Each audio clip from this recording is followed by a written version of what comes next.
करें स्टार्ट। तो पिछली क्लास में आप लोगों ने देखा होगा अपन कहां तक का कर लिए थे। ऑपरेटिंग एक्टिविटी हमारा हो गया था पूरा। ऑपरेटिंग एक्टिविटी में हमने इनडायरेक्ट मेथड के बारे में, है ना, इतना अपन ने पूरा कर लिया है। डायरेक्ट मेथड में लास्ट में बताऊंगा, अभी नहीं बताऊंगा। तो ऑपरेटिंग एक्टिविटी की बात करूं तो उसका फॉर्मेट मैंने बताया, और ये जितने भी पॉइंट्स लिखे 1 2 3 4 5 6 7 8 और एक 9 नंबर का भी पॉइंट बता दिया था मैंने, कौन सा वाला, एसेट वाला, है ना, जिसमें अपन डेप्रिसिएशन की कैलकुलेशन करते हैं, वो सब ये अपन ने पूरा देख लिया था अभी तक की क्लास में। उसके बाद अब अपन बात करेंगे cash flow from investing activity. बहुत इंपॉर्टेंट है, ध्यान से सुनो। ऑनलाइन वालों आप लोगों को स्क्रीन नहीं दिख रही होगी ना?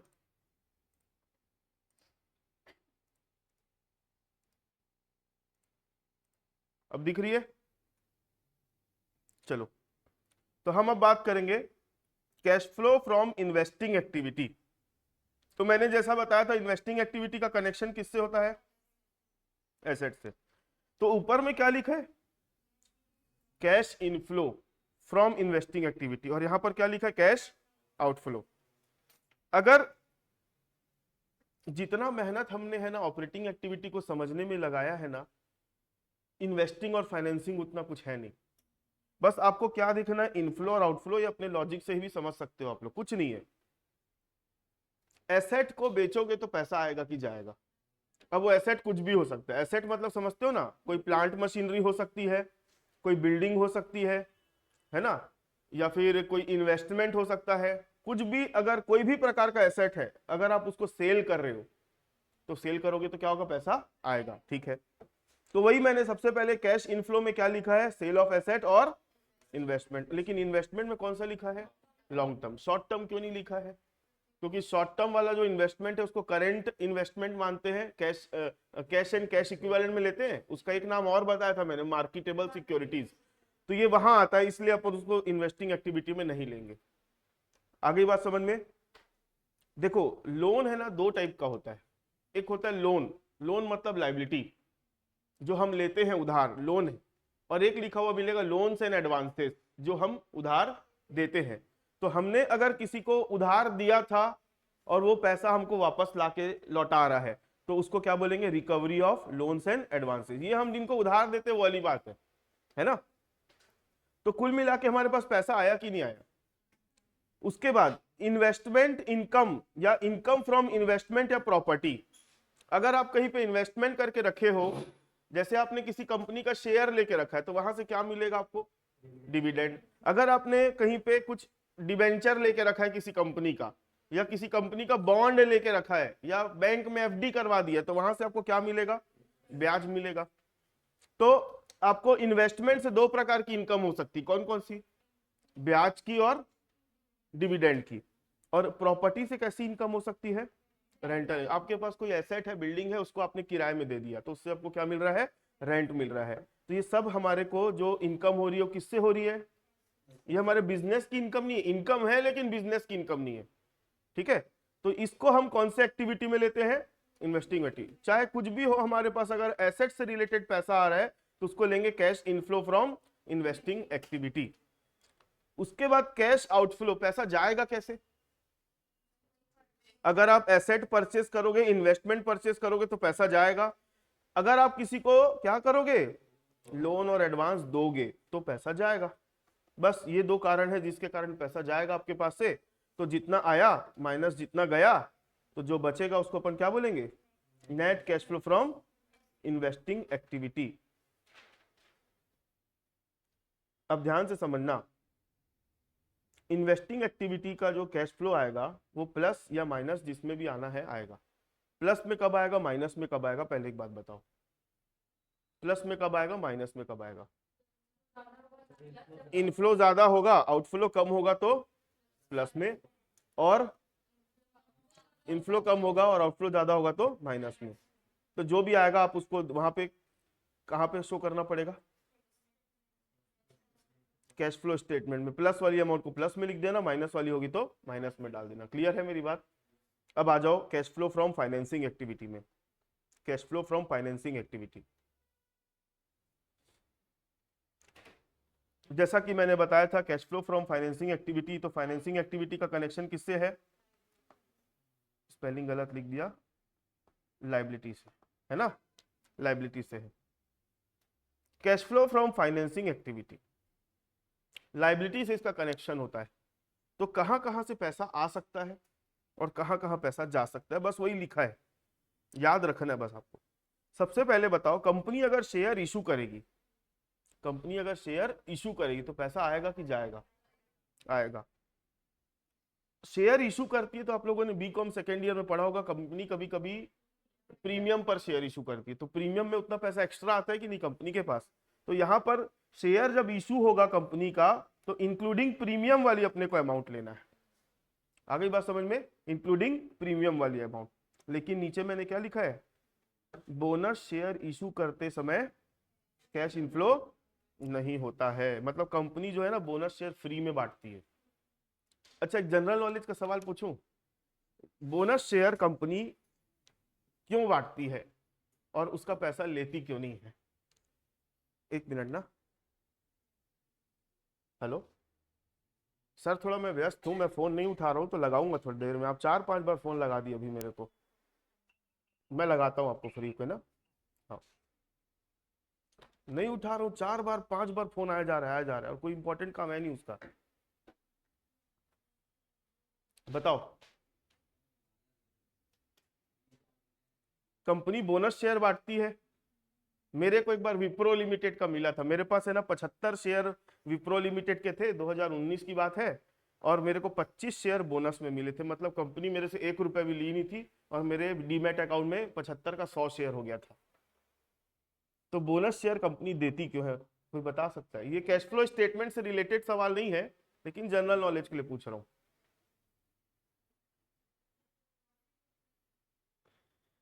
प्रॉफिट होता है तो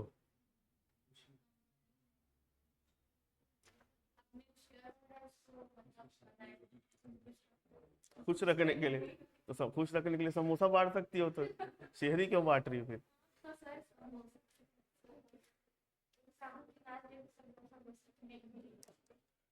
बता सकते हो आप Ishika? Issue of bonus share chapter पढ़े हो? आप लोग नहीं पढ़े हो? ये इसलिए बांटा जाता है, कंपनी के पास बहुत सारा प्रॉफिट इकट्ठा हो जाता है, लेकिन वो प्रॉफिट कैश में नहीं रहता। प्रॉफिट रहता है लेकिन कैश में अवेलेबल नहीं रहता। तो उस प्रॉफिट को थोड़ा सा लिक्विडेट करने के लिए कंपनी क्या बांट देती है? बोनस शेयर बांट देती है, ठीक है। नहीं तो प्रॉफिट अगर कैश में रहेगा तो कंपनी क्या करेगी? उनको डिविडेंड बांटेगी। अब डिविडेंड तो बांट नहीं सकती क्योंकि उनके पास प्रॉफिट कैश में अवेलेबल नहीं है, तो उसके बदले क्या दे देती है? बोनस शेयर दे देती है, ठीक है। ये सिंपल सा इसका जवाब था। आगे,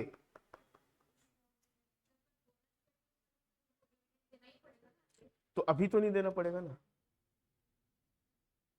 issue of debenture, debenture issue करेंगे तो भी तो कंपनी के पास पैसा आएगा। देखो ऊपर मैंने इंक्लूडिंग प्रीमियम लिखा था, यहां पर इंक्लूडिंग प्रीमियम एक्सक्लूडिंग डिस्काउंट लिखा है। इससे क्या समझते हो आप? शेयर को कभी भी डिस्काउंट पे इशू नहीं किया जा सकता है, प्रीमियम पे ही इशू करते हैं। उसका एक्सेप्शन होगा जो होगा, लेकिन फिलहाल तो इतना याद रखो कि शेयर को प्रीमियम पे ही इशू करते हैं, डिस्काउंट वाला सिस्टम नहीं रहता है शेयर में। और डिबेंचर जो है प्रीमियम पे इशू होता है और डिस्काउंट पे भी होता है। तो जो उसका इफेक्ट है, लेने के बाद जो अमाउंट आ रही होगी अपन डिबेंचर में ले लेंगे। लोन रेज्ड, अब ये वाले कौन से लोन की बात हो रही है? लाइबिलिटी वाले लोन की बात हो रही है। जो हम लोन ले रहे हैं, लोन रेज्ड मतलब लोन लेना, तो लोन ले रहे हैं तो पैसा आता है। अब देखो यहाँ पे लोन जो है लॉन्ग टर्म भी हो सकता है और शॉर्ट टर्म भी हो सकता है। शॉर्ट टर्म लोन का जो डायरेक्टली लिखा हुआ नहीं मिलेगा, तो आपको बैंक ओवरड्राफ्ट या कैश क्रेडिट लिखा हुआ मिल सकता है, शॉर्ट टर्म लोन, ठीक है। अब ये तीनों के कारण पैसा आ रहा है कंपनी में, तो अपन इसको क्या बोलेंगे? Cash inflow from financing activity. अब पैसा जा रहा है, cash outflow from financing activity. कैसे कैसे पैसा जा सकता है? प्रीफरेंस शेयर का या फिर डिबेंचर का क्या हो रहा है? रिडिम्पशन। देखो इक्विटी शेयर का कभी भी कंपनी पैसा वापस नहीं करती, जब तक कंपनी जिंदा है तब तक कंपनी वापस नहीं करेगी इक्विटी शेयर का पैसा। लेकिन प्रीफरेंस शेयर और डिबेंचर ऐसे होते हैं, उसका एक समय के बाद पैसा वापस देना पड़ता है, तो उसको हम बोलते हैं रिडिम्पशन ऑफ प्रीफरेंस शेयर या फिर डिबेंचर, इंक्लूडिंग प्रीमियम। तो कभी कभी पैसा ज्यादा जो देना पड़ता है तो अपन उसको ले लेंगे। बायबैक ऑफ इक्विटी शेयर, कभी कभी कंपनी क्या करती है? अपने ही शेयर को मार्केट में अपने ही शेयर होल्डर से वापस खरीद लेती है, तो उसको क्या बोलते हैं? Buyback of equity shares. आगे, रीपेमेंट ऑफ लोन। अब लोन ले रहे हैं तो पैसा आता है, लोन का पैसा वापस चुकाओगे तो पैसा जाएगा। लोन लॉन्ग टर्म भी हो सकता है, शॉर्ट टर्म भी हो सकता है।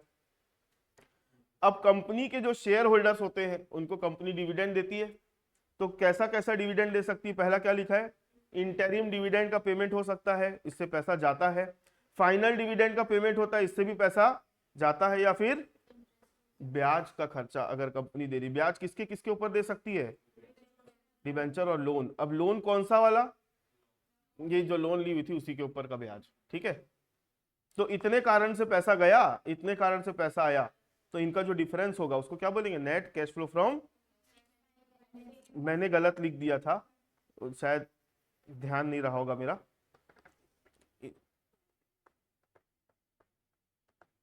फाइनेंसिंग एक्टिविटी, ठीक है। तो ये हो गया फाइनेंसिंग एक्टिविटी का फॉर्मेट। अब सुनो मेरी बात, नोट्स वाला काम पूरा हो गया। अब अपने को बनाना है क्वेश्चन। ये फॉर्मेट है, इसी फॉर्मेट में अपने को सवाल बनाना है। करें स्टार्ट।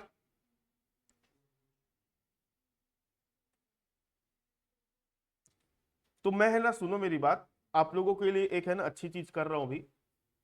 इस तरीके का एक है ना मैं पीडीएफ तैयार कर रहा हूं, दिख रहा है? इसमें सारे पास्ट ईयर में आए हुए क्वेश्चन आपको दिखेंगे, और कुछ इंपॉर्टेंट क्वेश्चन जो मेरे को लगता है एक्सपेक्टेड है आ सकता है वो रहेगा। फालतू क्वेश्चन जैसे आप जिस भी बुक से पढ़ते होंगे, जिस भी मटेरियल से पढ़ते होंगे, उसमें 60-60, 70-70 क्वेश्चन होगा, है ना। लेकिन इसमें आपको मुश्किल से मैं 20 से 25 क्वेश्चन ही कराऊंगा, उतना ही पेपर में करके चले जाना, उससे ज्यादा करने का जरूरत नहीं है, ठीक है। तो एक एक करके अपन पढ़ते हैं। ये क्वेश्चन आपके सामने है, एक बार आप लोग रीड करो। मैं 2 मिनट में आया बस।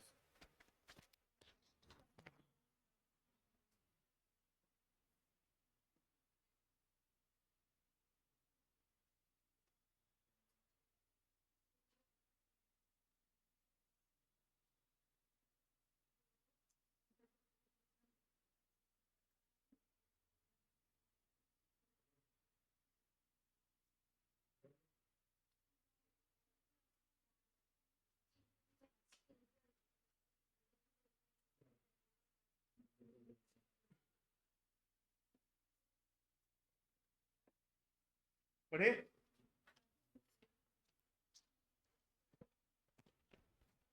चलो देखो स्टार्ट करते हैं। अभी आप लोगों को कुछ नहीं आता है तो पहले मेरे को बना लेने दो, आप लोग सीखो, उसके बाद फिर अपन एक एक क्वेश्चन आप लोगों को भी मैं होमवर्क दूंगा, वो भी बनाना आप लोग, ठीक है। पढ़ो। Following are the balance sheet of Priya limited, prepare cash flow statement. Priya limited की बैलेंस शीट दी हुई है, अपने को क्या बनाना बोला गया है? Cash flow statement. ये 2 साल 2 कॉलम बना है, मतलब ये 2 साल की बैलेंस शीट है। एक चीज हमेशा याद रखना क्वेश्चन सॉल्व करते समय, ईयर का ध्यान देना। जो बाद वाला साल होता है, कौन सा वाला साल होता है? ये होता है करेंट ईयर, और ये होता है, कभी कभी किसी किसी क्वेश्चन में 22 इधर दे देगा, 21 बाद में दे देगा, तो आप लोग गड़बड़ करके बैठ जाओगे, तो अपने को उसका ध्यान रखना है, ठीक है। शेयर कैपिटल पहले कितने का था, बाद में कितने का हो गया? कितना बढ़ा? बढ़ा कि कम हुआ? मतलब हम ये मानेंगे कि कंपनी ने इक्विटी शेयर नए इशू किए होंगे। क्या किए होंगे? इशू। कौन से एक्टिविटी का आइटम है ये? ठीक है। स्टेटमेंट ऑफ प्रॉफिट लॉस, ये क्या है? ये बैलेंस शीट है। स्टेटमेंट ऑफ प्रॉफिट लॉस, इसका बैलेंस पहले कितने का था, बाद में कितने का हो गया? कितने का डिफरेंस है? स्टेटमेंट ऑफ प्रॉफिट लॉस मतलब इसको प्रॉफिट एंड लॉस अकाउंट भी बोलते हैं। इसका बैलेंस 70 से 96 हो गया, मतलब 26,000 रुपए बैलेंस बढ़ गया है। तो ये हमारा करंट ईयर का क्या होगा? प्रॉफिट होगा। करंट ईयर का प्रॉफिट, नेट प्रॉफिट। और ये नेट प्रॉफिट हम किसके अकॉर्डिंग ले रहे हैं? बैलेंस शीट वाला ले रहे हैं, ठीक है। आगे, अब करंट लायबिलिटी चालू। करंट लायबिलिटी में ट्रेड पेबल, ये सब हेडिंग है। इसके अंदर क्या है? क्रेडिटर। पहले क्रेडिटर कितने का था? 220, बाद में कितने का हो गया? 2,04,000 का, 16,000 रुपए कम हो गया। बिल्स पेबल पहले 1 लाख का था, बाद में कितने का रहा? इसमें no change. Non current asset, non current asset, ये कल मैं आप लोगों को अगर ध्यान होगा तो इस तरीके का बताया था, ध्यान है? नॉन करंट एसेट ये 2 लाख था, बाद में कितने का हो गया? ये एट कॉस्ट पे है, ये क्या है, एट, नहीं भी लिखा है तो भी कॉस्ट ही मानना है उसको। और दोनों साल का डेप्रीसिएशन लगा हुआ है 40 और 80, और ये जो माइनस करके निकाल के दिया है वो क्या चीज है उसकी, WDV, एक 60 और एक 60। अगर क्वेश्चन में मान लो ये नहीं दिया रहता, दोनों एक साठ लिखा रहता, तो आप लोग क्या समझते, नो चेंज। लेकिन उसका जब हमने डिटेल देखा तो ऊपर का पिक्चर ही कुछ अलग है ना। आगे बढ़ते हैं चलो। इन्वेंट्री, इन्वेंट्री पहले कितने की थी, बाद में एक 60 की हो गई, 20,000 बढ़ी है। ट्रेड रिसीवेबल 70 का था, बाद में एक 50 का हो गया, ये भी 50, एक 20 का हो गया, सॉरी 50 बढ़ गया। और ये कैश और कैश इक्विवेलेंट, इसका क्या करेंगे, ओपनिंग और क्लोजिंग कैश फ्लो स्टेटमेंट में लेंगे। तो ये पूरा क्वेश्चन मैं बना रहा हूं, बस ध्यान से देखते जाओ, छोटा सा ही क्वेश्चन है ये।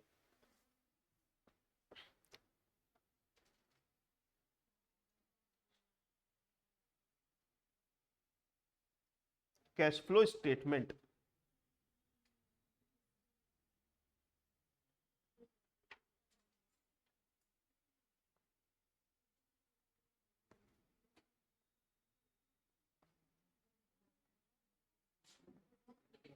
कैश फ्लो स्टेटमेंट सबसे पहले क्या लेते हैं,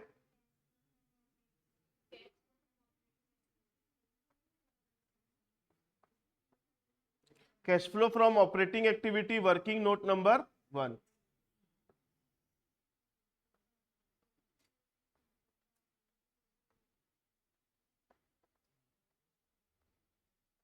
वर्किंग नोट नंबर 2, आप लोग एक ही इसके अंदर भी बना सकते हो, cash flow from financing activity, working note number 3। ये सबको एडलेस करेंगे तो क्या आएगा हमारे पास, very good, net cash flow. Add क्या करेंगे,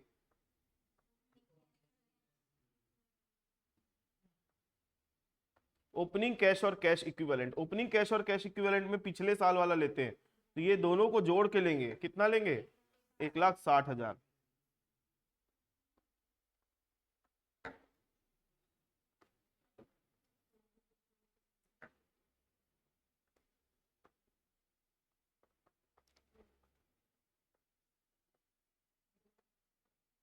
क्लोजिंग कैश और कैश इक्विवेलेंट, ये कितना है, 80 और एक 20, 2,00,000। मतलब ध्यान से समझना, नेट कैश फ्लो कोई एक ऐसी अमाउंट आएगी जिसको हम इसमें ऐड करेंगे तो हमको क्या मिलेगा, 2,00,000। मतलब कितना आने वाला है नेट, ये इतना अच्छा चैप्टर है, हमको पता रहता है आंसर क्या आने वाला है। ठीक है, नेट कैश फ्लो कितना आएगा, 40,000 आएगा।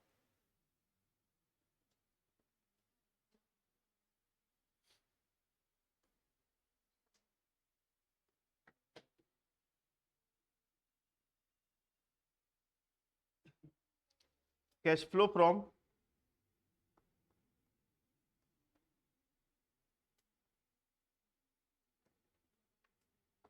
Operating activity, cash flow from operating activity. अब ध्यान से 2 मिनट अगर सोचोगे ना आप लोग, मैंने बताया नेट प्रॉफिट से स्टार्ट करते हैं, तो नेट प्रॉफिट इन दोनों का डिफरेंस आएगा कितना, 26,000 आएगा। अब 26,000 आएगा, ठीक है।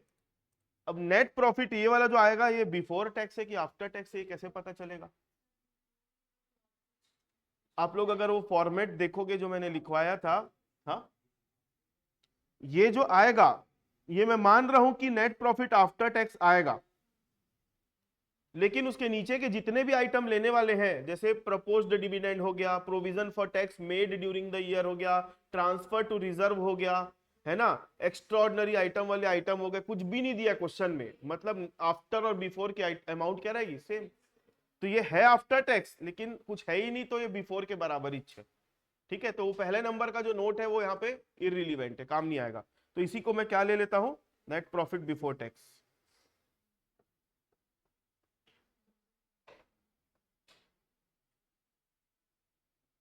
कितना,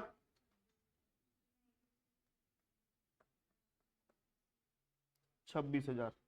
add non cash and non operating expenses, non cash और नॉन ऑपरेटिंग एक्सपेंसेस में आप चेक करोगे, सबसे पहले नंबर पर अपन क्या लिखते हैं, डेप्रिसिएशन। तो मैं एक छोटा सा काम कर रहा हूँ, एक तो अकाउंट बना दे रहा हूँ जिससे सारी पिक्चर क्लियर हो जाएगी, है ना। कौन सा अकाउंट बनाते हैं डेप्रिसिएशन के अमाउंट जानने के लिए? क्या नाम था एसेट का? ठीक, to opening balance. Opening balance मतलब ओपनिंग डब्ल्यूडीवी कितनी थी, 160। डब्ल्यूडीवी लेना है ना, कॉस्ट मत ले लेना, नहीं दिया रहता तो निकाल के लेते। बाय क्लोजिंग डब्ल्यूडीवी,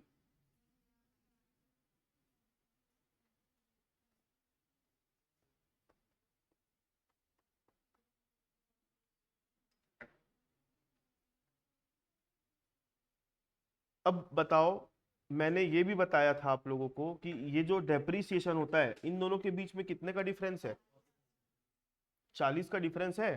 तो जो 40 का डिफरेंस है उसको हम क्या मानते हैं,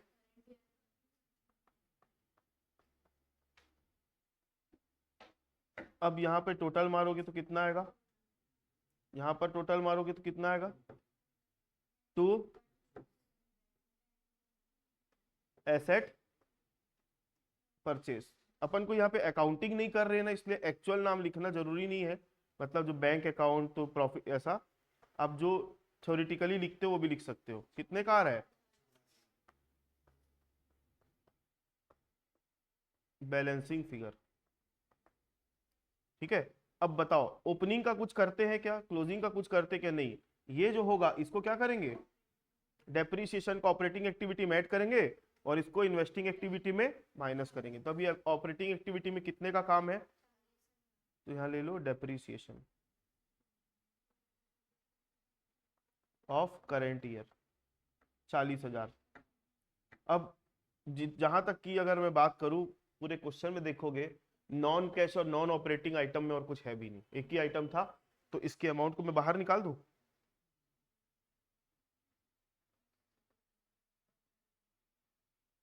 ये जो आएगा किसको, इसको क्या बोलेंगे,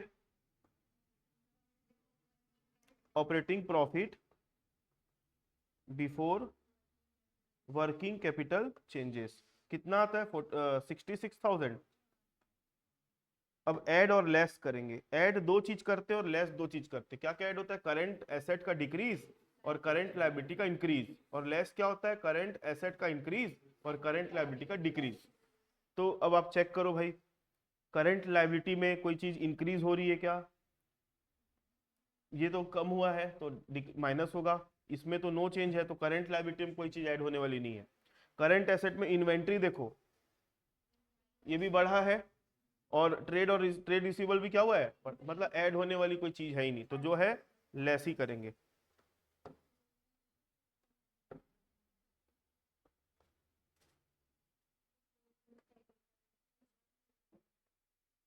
डिक्रीज इन क्रेडिटर्स कितना है, ठीक है। उसके आगे इंक्रीज इन,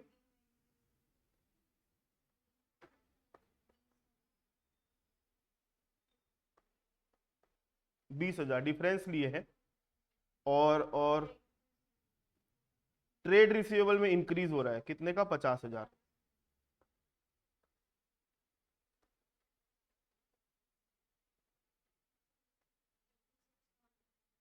ये सबका टोटल मारोगे तो कितना आएगा, ये सब लेस होने वाले आइटम है ना।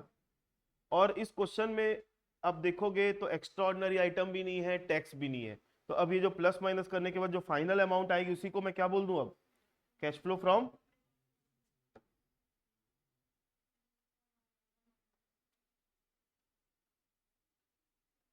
माइनस में 20,000 आ गया, माइनस में 20,000 आया तो ऊपर में आप यहाँ पे भी माइनस में 20,000 डाल देना। आ गई बात समझ में। चलो अब अपन बात करेंगे इन्वेस्टिंग एक्टिविटी की। इन्वेस्टिंग एक्टिविटी में भी एक ही आइटम आएगा, क्या, परचेस ऑफ एसेट। तो उसके लिए अलग से बनाने की जरूरत है क्या, अगर आपकी इच्छा हो रही तो बना देना भाई, क्या दिक्कत है, 2 लाइन का बनेगा।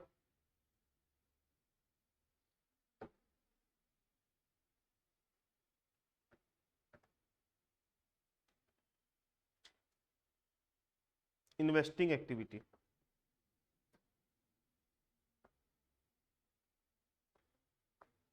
इन्वेस्टिंग एक्टिविटी में परचेस ऑफ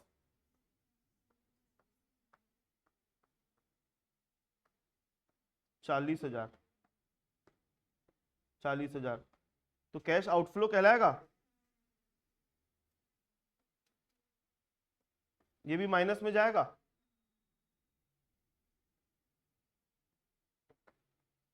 अब कैश इनफ्लो में आ जाओ। कैश इनफ्लो में तो अब सॉरी कैश इनफ्लो बोलता हूँ, फाइनेंसिंग एक्टिविटी में आ जाओ। फाइनेंसिंग एक्टिविटी में भी एक ही आइटम है बस, 1,00,000 रुपए का इक्विटी शेयर इशू हुआ है।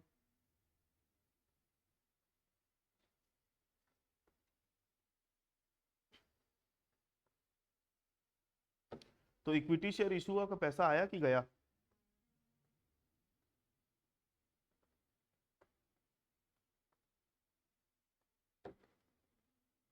इशू ऑफ इक्विटी नहीं लिखा है, इशू ऑफ शेयर्स बस है। कितना? 1,00,000 रुपए।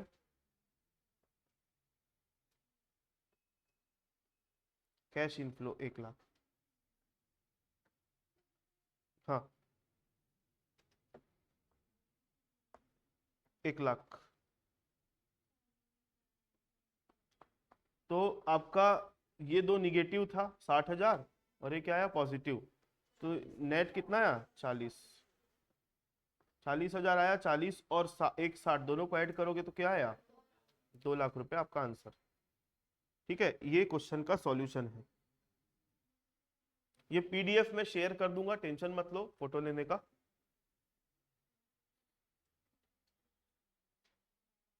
आगे बढ़े।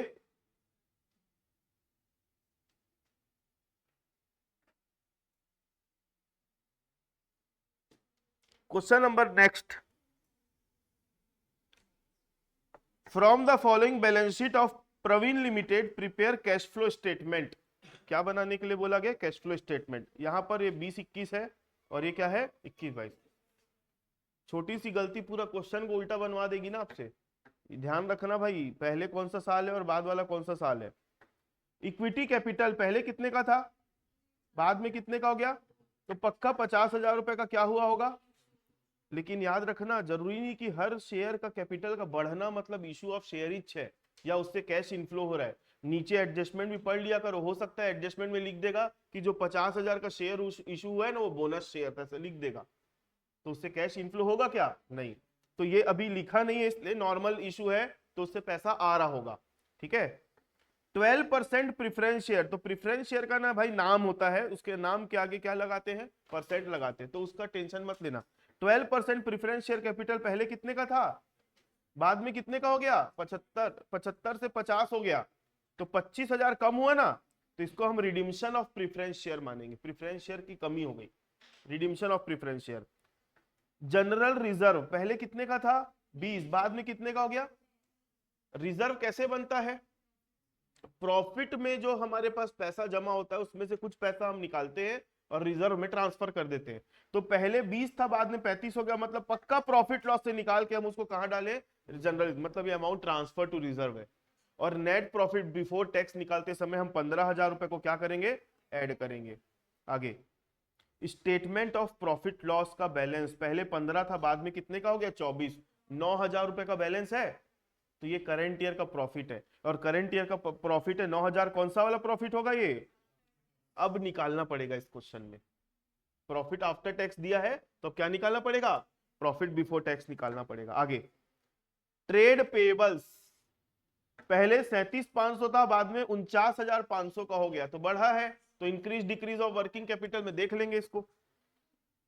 बिल्डिंग प्लांट गुडविल, तो बिल्डिंग पहले 80 की थी, बाद में कितने की हो गई, सेल मत मान लेना आंख बंद करके, नीचे कुछ लिखा है पढ़ो। बिल्डिंग के ऊपर डेप्रीशिएशन कितना लग रहा है, अरे बाप रे, 80 थी बाद में 60 हो गई, और डेप्रीशिएशन कितना लगा है, तो आप पहले वो बिल्डिंग अकाउंट बनाओगे, उससे आपका परचेस सेल निकल जाएगा, परचेस ही निकलेगा, सेल नहीं निकलेगा। ठीक है। प्लांट 40 बाद में कितने का हो गया, लेकिन डेप्रीशिएशन भी तो लगाए हैं, तो आप प्लांट अकाउंट बनाओगे, उससे प्लांट का परचेस निकल जाएगा। ठीक है।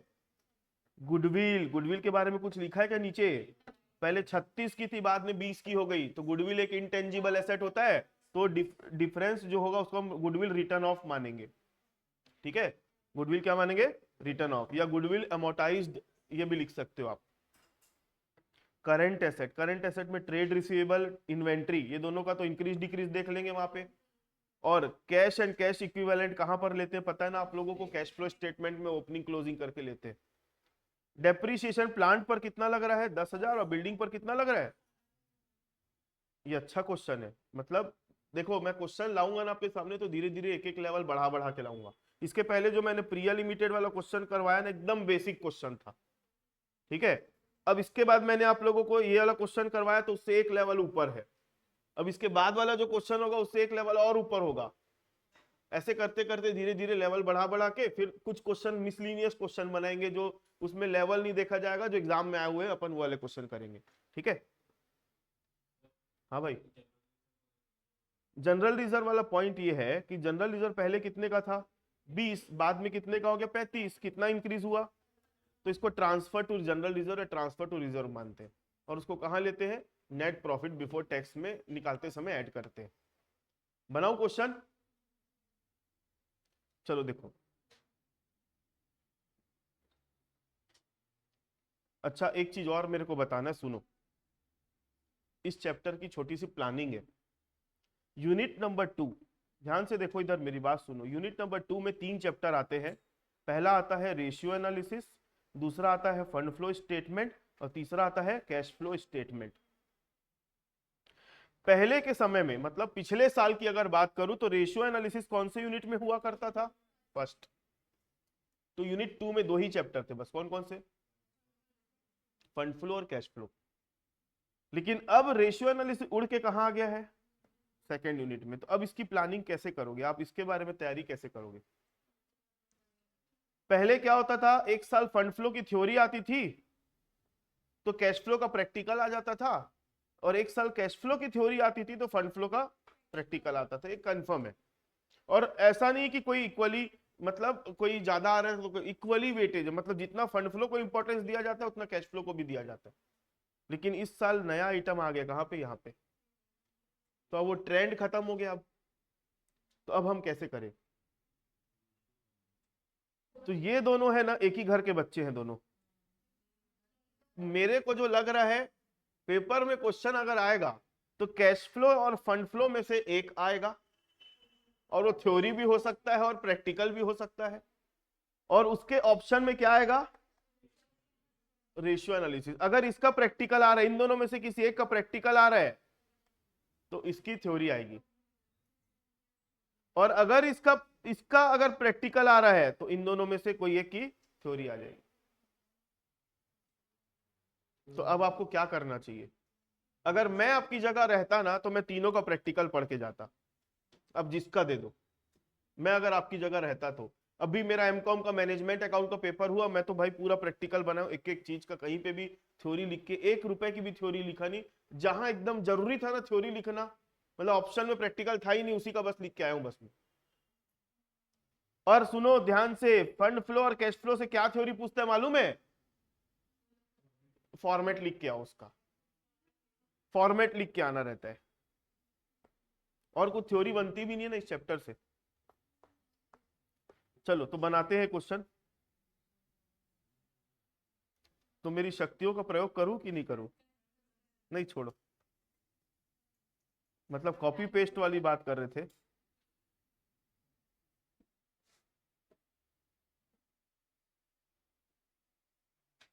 सबसे पहले क्या लेते हैं, कैश फ्लो स्टेटमेंट बना रहे अपन, ऑपरेटिंग एक्टिविटी, इन्वेस्टिंग एक्टिविटी और फाइनेंसिंग एक्टिविटी, तीनों को जोड़ोगे तो क्या मिलेगा, नेट कैश फ्लो। ऐड क्या करते हैं, ओपनिंग कैश और कैश इक्विवेलेंट, और जो आंसर आएगा वो किसके बराबर होगा,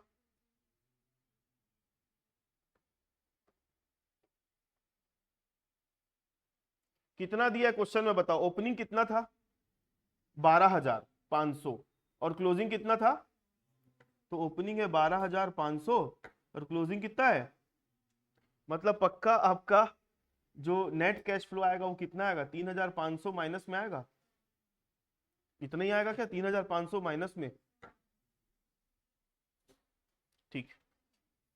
तो सबसे पहले अपन बात करते हैं ऑपरेटिंग एक्टिविटी की।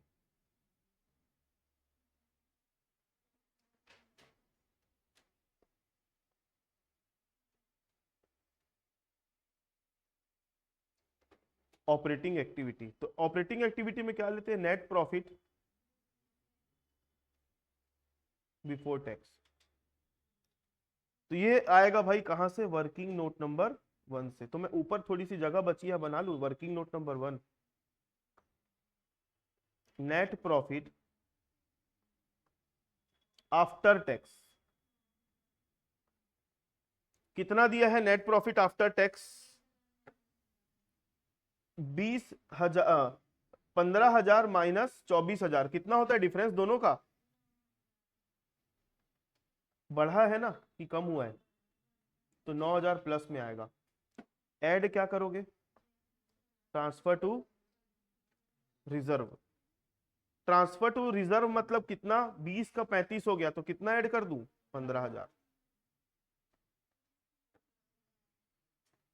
और कोई आइटम है क्या, डिविडेंड या प्रोविजन फॉर टैक्स, या फिर ऐसा कोई आइटम दिख रहा है, हाँ।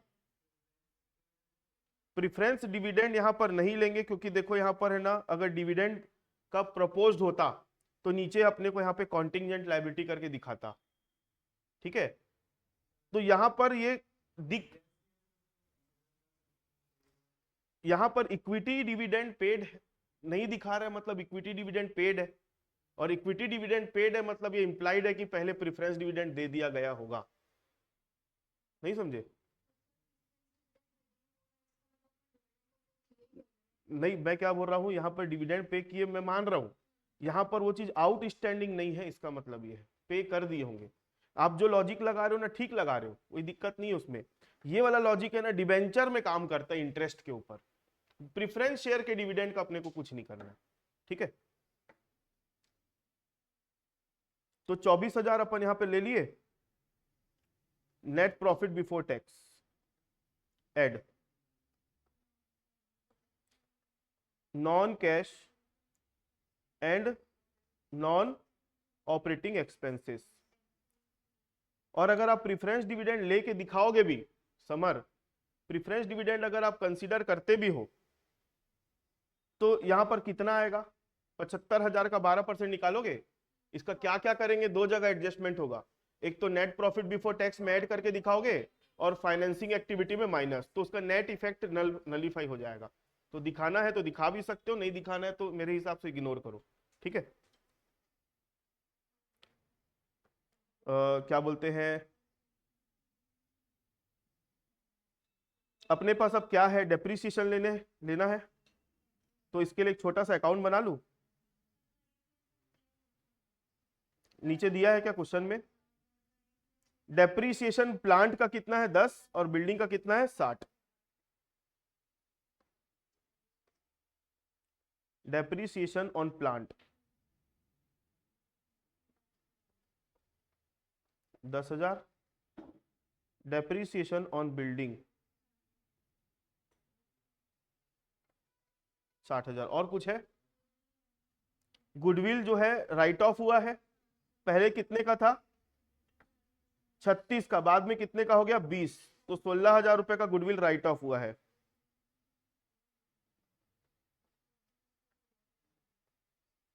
और कोई आइटम बचता है नॉन कैश और नॉन ऑपरेटिंग में लेने लायक,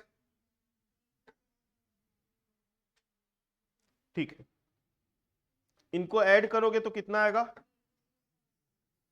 86,000। ये जो आता है इसको क्या बोलेंगे, ऑपरेटिंग प्रॉफिट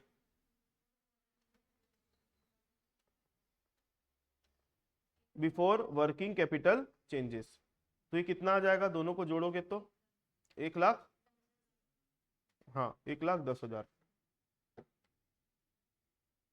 अब वर्किंग कैपिटल चेंजेस का इफेक्ट ले लो, क्या क्या था हमारे पास, ट्रेड पेबल बढ़ा कि कम हुआ, बढ़ा है, तो 37,500 और 49,500 दोनों का डिफरेंस कितना होता है, 12,000 होता है।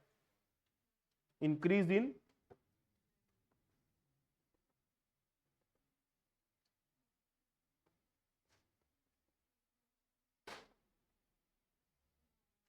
12,000,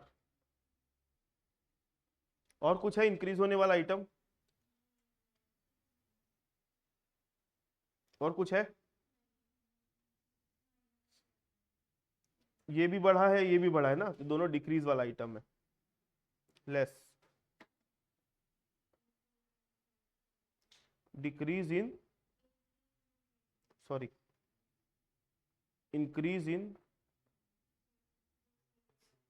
ट्रेड रिसीवेबल्स 35,000 माइनस करके बता रहे हो।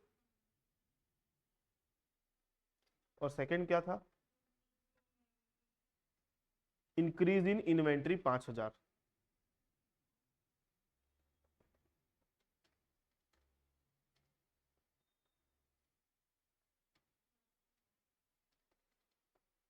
ठीक है, इस क्वेश्चन में टैक्स वैक्स कुछ है? तो ये जो आएगा फाइनली क्या आ जाएगा? Cash flow from operating activity.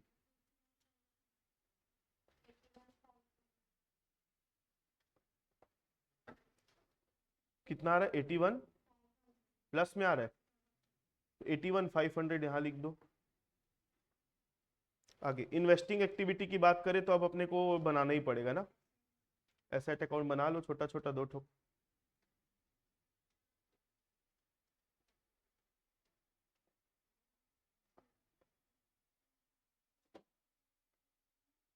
Investing activity, purchase of plant, purchase of building. और कोई आइटम आएगा इन्वेस्टिंग में? बस यही दो तो था। गुडविल तो एमोटाइज हो रहा है तो उसका कोई कैश आउटफ्लो इनफ्लो नहीं होता है।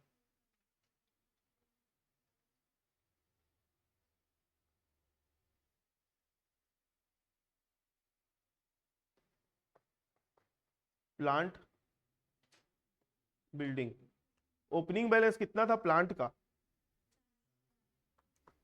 और क्लोजिंग बैलेंस कितना है, करेंट ईयर का डेप्रिसिएशन कितना है, तो 1,10,000 इधर आएगा।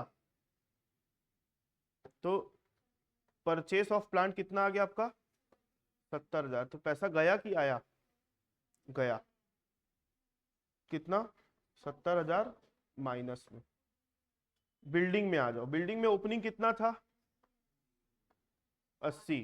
क्लोजिंग कितना था? 60। करेंट ईयर का डेप्रिसिएशन कितना है? 60। तो इसका टोटल होता है 120। 120 माइनस, तो इसका परचेस कितना आ गया? 40,000। तो ये दोनों से अपने पास कैश आउटफ्लो हो रहा है, और कोई आइटम नहीं है इन्वेस्टिंग एक्टिविटी में। तो ये दोनों को ऐड करोगे तो कितना आ जाएगा? 110,000 माइनस में।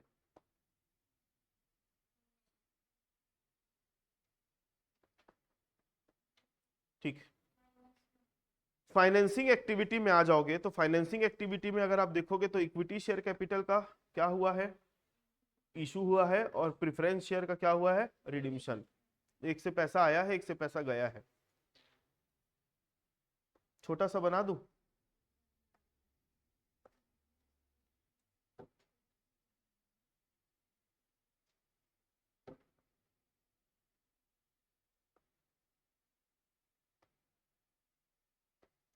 फाइनेंसिंग एक्टिविटी,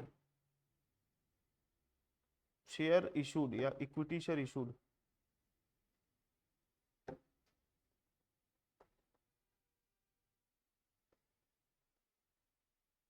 कितने का शेयर इशू हुआ था? पहले कितने का था? 1,50। बाद में कितने का हो गया? 2 लाख। तो 50,000 आया है। और redemption of preference share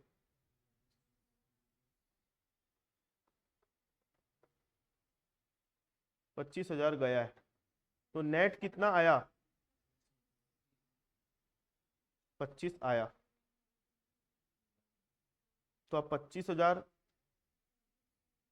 1,10 minus में था ना,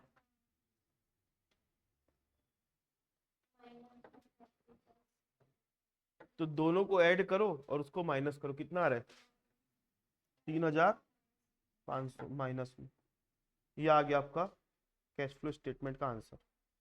इस तरीके से बनेगा, ठीक है। किसी को डाउट है इसमें? अक्षत, डाउट ही डाउट। इस चैप्टर के क्वेश्चन को बनाने के लिए सबसे पहले तो जो फॉर्मेट और रूल मैंने लिखवाया है वो पूरा दिमाग में बैठा हुआ होना चाहिए, ठीक है। उसके बाद दूसरा काम आपको ये करना पड़ेगा, बार बार प्रैक्टिस करनी पड़ेगी तब। हाँ बोलो। इसके पहले वाले क्वेश्चन का आंसर दिखाऊं, ये है।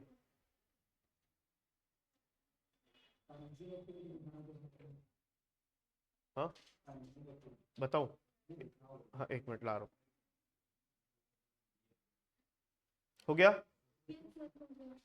और ये उसका वर्किंग नोट है।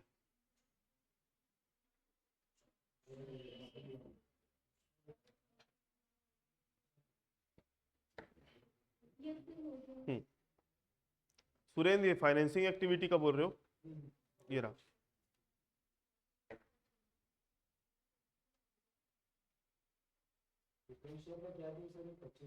रिडिम्शन।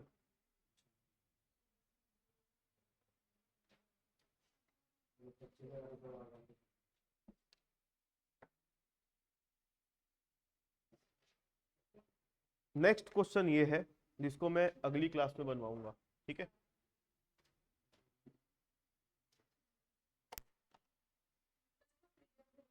हाँ चलो क्लास ओवर, फिर अपन नेक्स्ट क्लास में मिलते हैं।